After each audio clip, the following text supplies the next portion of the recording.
Master साहब के चेहरे पर एक मंद मुस्कान है। बेंचों पर बैठी रियाया हैरान है, परेशान है। मास्टर साहब के हाथ में एक बक्सा है। बक्सा खुलता है। रुई का फाहा, कॉफी के कुछ बीज, केसर के रेशे, कपूर की गोली और कुछ चावल। एक एक कर ये चीजें माँ साहब ने टेबल पर बिछा दी और अब छात्रों की तरफ वो देख रहे हैं।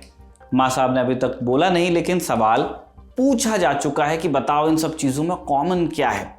ये घटना कुछ 100 साल पहले ब्रिटेन के किसी स्कूल में घट रही थी। माँ साहब के सवाल का जवाब था ब्रिटिश एम्पायर। जर्मनी के बारे में हमने सुना है, वहां छात्रों को नाजी जर्मनी का इतिहास पढ़ाया जाता है अच्छी तरह। क्या आपने कभी सोचा कि ब्रिटिश स्कूलों में ब्रिटिश एम्पायर का इतिहास कैसे पढ़ाया जाता होगा? 1857 की क्रांति, जलियांवाला बाग, बंगाल का अकाल, पार्टीशन, इंग्लैंड के स्कूलों में ये सब चीजें कैसे पढ़ाई जाती हैं, चलिए जानते हैं। नमस्ते, मेरा नाम है निखिल और आप देख रहे हैं ऐतिहासिक किस्सों कहानियों से जुड़ा रोजाना का कार्यक्रम तारीख।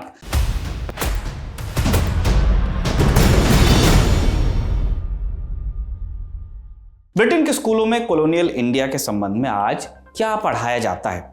इस सवाल का जवाब 2 शब्द में भी दिया जा सकता है, कुछ नहीं।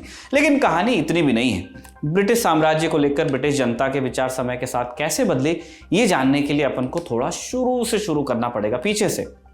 19वीं सदी में चलते हैं। ब्रिटिश एम्पायर अपने उरूज पर था। द ब्रिटिश एम्पायर नाम से चर्चित वेबसाइट चलाने वाले स्टीफन लॉस्कॉम लिखते हैं, उस दौर में ब्रिटिश स्कूलों में ग्रीक और रोमन इतिहास के बारे में पढ़ाया जाता था। बाकायदा जूलियस सीजर और सिकंदर की गलतियों के बारे में पढ़ाते हुए बताया जाता था कि ब्रिटेन को क्या गलती नहीं करनी है। स्टीफन लॉस्कॉम खुद भी टीचर रह चुके हैं।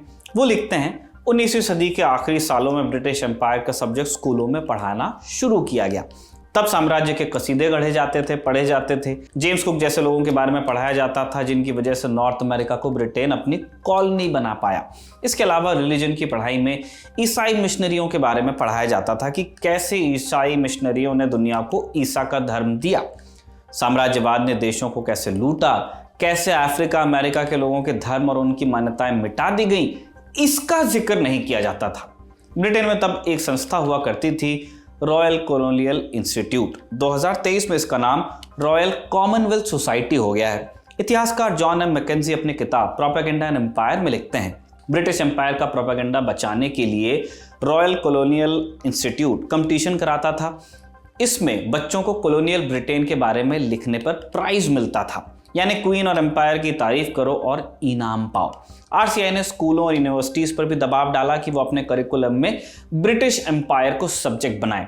धीरे धीरे ब्रिटिश एम्पायर का सब्जेक्ट स्कूल्स में जुड़ा और कैम्ब्रिज जैसे संस्थानों में साम्राज्यवाद पर लेक्चर होने लगे। आरसीआई ने किताबें भी छपवाई, इनमें भी साम्राज्यवाद की तारीफ ही होती थी जमकर। ब्रिटिश कॉलोनीज में जो विवाद या लड़ाइयां हुई थी उनका जिक्र होता था, लेकिन इसका दोष लोकल जनता के सर पर मढ़ दिया जाता था। उदाहरण के लिए lessons for the use of schools नाम की किताब थी स्कूलों के लिए। इस पे साम्राज्यवाद के बारे में लिखा है, लेकिन अमेरिका कैसे आजाद हुआ, क्यों हुआ, इसका कोई जिक्र नहीं है। वर्ल्ड एट होम नाम की किताब में ओपियम वॉर का जिक्र है। संक्षेप में बताएं तो भारत में अफीम उगाकर ब्रिटेन उसे बेचता था चीन को, उनको अफीमची बनाता था, वहां से चाय लेता था। इसके चलते चीन के साथ युद्ध हुए। इसका जिक्र करते हुए किताब में सारा दोष भारत के मत्थे मढ़ दिया गया है। टीचर जब ब्रिटिश साम्राज्य के बारे में पढ़ाते थे तो न सिर्फ उसका महिमा मंडन करते थे, बल्कि उसे जस्टिफाई भी करते थे। वही वाला आर्ग्यूमेंट कि हम नहीं होते तो इन देशों में ट्रेन कौन चलाता। टीचर क्लास में बक्से लेकर पहुंच जाते थे। जैसा हमने शुरुआत में बताया, बक्से में कपास, काली मिर्च, केसर जैसी चीजें होती, यानी वो चीजें जो ब्रिटेन की कॉलोनी से लाई जाती थी। इन्हें दिखाकर बच्चों से कहा जाता, बताओ अगर ब्रिटिश एम्पायर नहीं होता तो ये चीजें कहां से आ पाती। Dana Heath university of Liverpool में कॉलोनियल हिस्ट्री डिपार्टमेंट की चेयरपर्सन है। इंडियन एक्सप्रेस के एक आर्टिकल में हीथ बताती हैं, कॉलोनियल प्रोपेगेंडा का एक मकसद गरीबों और वर्किंग क्लास को बरगलाने में भी था। वर्किंग क्लास को साम्राज्यवाद ये कहकर बेचा जाता कि एम्पायर के किसी भी कोने में आप जाकर पैसा कमा सकते हैं, तरक्की कर सकते हैं। ब्रिटिश साम्राज्यवाद को लेकर ये नजरिया 1918 तक रहा, लेकिन फिर प्रथम विश्व युद्ध के बाद इस नजरिए में कुछ बदलाव आया। शिक्षा व्यवस्था केंद्र सरकार के हाथ में चली गई। इसी समय ब्रिटेन में लेफ्ट पॉलिटिक्स का उदय हुआ। उन्होंने साम्राज्यवाद की एक तरफा तकरीरें मानने से इनकार किया। आलोचना का दौर शुरू हुआ और ये इस लेवल पर पहुंचा कि 1931 में सेकेंड कॉन्फ्रेंस में भाग लेने के लिए जब गांधी ब्रिटेन गए, तब ईस्ट लंदन पहुंचे वो और उनका हीरो की तरह स्वागत हुआ गांधी का। इसके बाद आया सेकेंड वर्ल्ड वॉर का दौर। ब्रिटेन के हाथ से एक के बाद एक देश निकलने लगे, भारत भी आज़ाद हो गया और जैसे चर्चिल ने कहा था, हिंदुस्तान के आज़ाद होते ही ब्रिटिश एम्पायर आखिरी सांसें गिनने की ओर बढ़ने लगा। हार से चिढ़े हुए जुआरी की तरह इसके बाद ब्रिटेन ने कॉलोनियलिज्म के जिक्र से तौबा कर ली। सक्सेस स्टोरीज बची नहीं थी बताने को, इसलिए ब्रिटिश एम्पायर को स्कूलों के सिलेबस से गायब कर दिया गया। यूरोप के बाकी देश हालांकि ये अप्रोच नहीं अपना रहे थे। जर्मनी में नाज़ी इतिहास को घोंट कर पढ़ाया गया। फ्रांस ने भी अपने इतिहास को स्कूलों में शामिल किया। ब्रिटेन में जब हिस्ट्री के रिवीजन की बात उठी, टोकन के तौर पर ब्लैक हिस्ट्री को स्कूल्स के सिलेबस में शामिल कर लिया गया। अफ्रीकी काले लोगों का इतिहास जिन्हें गुलाम बनाया गया कभी। चूंकि यह मुद्दा अमेरिका में उठ रहा था, इसलिए ब्रिटेन को प्रेशर में कदम उठाना पड़ा। हालांकि यहां भी सिलेबस का अच्छा खासा हिस्सा यह दिखाने में खर्च किया गया कि कैसे ब्रिटेन ने स्लेवरी का अंत किया था। भारत भी गुलाम था अंग्रेजों का, लेकिन इस गुलामी का असर अलग था, मसले अलग था। भारत का उतना कद नहीं था, इसलिए ब्रिटेन के स्कूली सिलेबस से हिंदुस्तान का नाम गायब कर दिया गया। नाम गायब हुआ तो कारस्तानी भी गायब। आयरनी देखिए, 1960 का ये वही दौर था जब ब्रिटेन में भारतीय प्रवासी बनकर जा रहे थे। इसी समय उनका अपना इतिहास ब्रिटेन के स्कूलों से गायब होता जा रहा था। 1980 के दौर तक साम्राज्यवाद ब्रिटेन में एक डर्टी वर्ड बन चुका था, लोग बोलने से कतराते थे। मार्गरेट थैचर जब प्रधानमंत्री बनी, उन्होंने ब्रिटेन में नया नेशनल करिकुलम शुरू कर दिया। इसमें भी ब्रिटिश एम्पायर का असली इतिहास गायब ही रहा।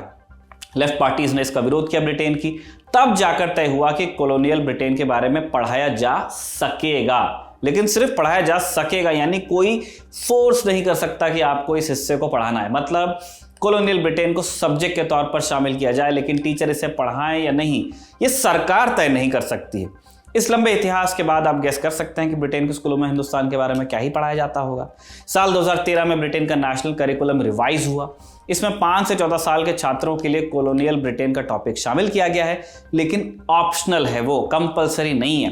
Political power, industry and empire, Britain 1745 to 1901, इस नाम से सिलेबस में कॉलोनियल इंडिया भी शामिल है, लेकिन ऑप्शनल है। स्टीफन लस्कॉम जैसे लोगों के अनुसार टीचर ये नहीं पढ़ाते क्योंकि अधिकतर उनकी खुद की जानकारी कम होती, उन्होंने भी बचपन में पढ़ा नहीं है। टॉम एलन हिस्ट्री के एक टीचर हैं। इकोनॉमिस्ट के एक आर्टिकल में वो लिखते हैं, ऐसा नहीं है कि कॉलोनियल इंडिया के बारे में कोई नहीं पढ़ाता। हमने अपनी क्लास में भारत में साम्राज्यवाद के असर के बारे में पढ़ाया, छात्रों से उसके फायदे नुकसान की तुलना करने को कहा, लेकिन इस तरीके की भी काफी आलोचना हुई। कॉलोनियल हिस्ट्री के बारे में जब भी बात होती है, बहस फायदे नुकसान तक सीमित हो जाती है। भारतीय भी अक्सर कहते सुनाई देते हैं कि ब्रिटेन ने गुलाम बनाया, लेकिन उनके बिना ट्रेन भी नहीं आती। वहीं साम्राज्यवाद का बचाव करने वाले अंग्रेज विद्वान भी ऐसे तर्क दे देते हैं। इस तर्क में हो सकता है कि आपको कुछ दम लगे, लेकिन प्रिया सतिया की बात सुनकर फैसला आप कीजिएगा। अपनी किताब time's monster history conscience and Britain's empire में प्रिया लिखती हैं, क्या नाज़ी जर्मनी की बात करते हुए हम ये कहते हैं कि नाज़ी जर्मनी में सब एफिशिएंट हो गया था, भ्रष्टाचार खत्म हो गया था? क्या हम ये तर्क देते हैं कि मुसोलिनी की इटली में कभी कोई ट्रेन लेट नहीं हुई? अगर हम इन रेजीम्स के फायदे नुकसान की तुलना नहीं करते, तो ये बैलेंस शीट बनाने का आर्ग्यूमेंट ब्रिटिश साम्राज्यवाद के लिए क्यों दिया जाता है? बहरहाल, हमने बात स्कूलों से शुरू की थी। कॉलोनियल इंडिया के बारे में आज भी छात्र महात्मा गांधी और ताजमहल के नाम तक सीमित हो जाते हैं, लेकिन चीजें बदलने की कोशिश भी हो रही है। ब्रिटेन में रहने वाले भारतीय मूल के लोगों ने खास तौर पर मुहिम शुरू की है कि उन्हें कॉलोनियल भारत के इतिहास से रूबरू करवाया जाए। जलियांवाला बाग, बंगाल का अकाल, 1857 की क्रांति और बंटवारे से रूबरू कराया जाए, उनकी मांग है, क्योंकि ये चीज़ें ब्रिटेन के इतिहास का भी उतना ही हिस्सा हैं जितना भारत के। फिलहाल आज के एपिसोड को हम यहीं पे समाप्त करते हैं। तारीख इस एपिसोड को लिखा था कमल ने और कैमरे पे से जतिन ने रिकॉर्ड किया था। आप देखते रहिए दी ललन टॉप। आप ललन टॉप का अगला वीडियो देखें उससे पहले एक जरूरी सूचना है। सफाई के शहर इंदौर में फिर हिस्सा बनिए लिट चौक का। ललन टॉप है लिट चौक का ऑफिशियल मीडिया पार्टनर। हिस्सा लेने के लिए पहुंचिए 15, 16 और 17 दिसंबर 2023 को इंदौर के गांधी हॉल। यहाँ मिलेंगी एक से बढ़कर एक हस्तियां, जाने माने नाम, जिन्हें आप देखेंगे, सुनेंगे और उनसे बहुत कुछ सीखेंगे भी। तो इंदौर कर रहा है इंतजार, हिस्सा बनिए लिट चौक का।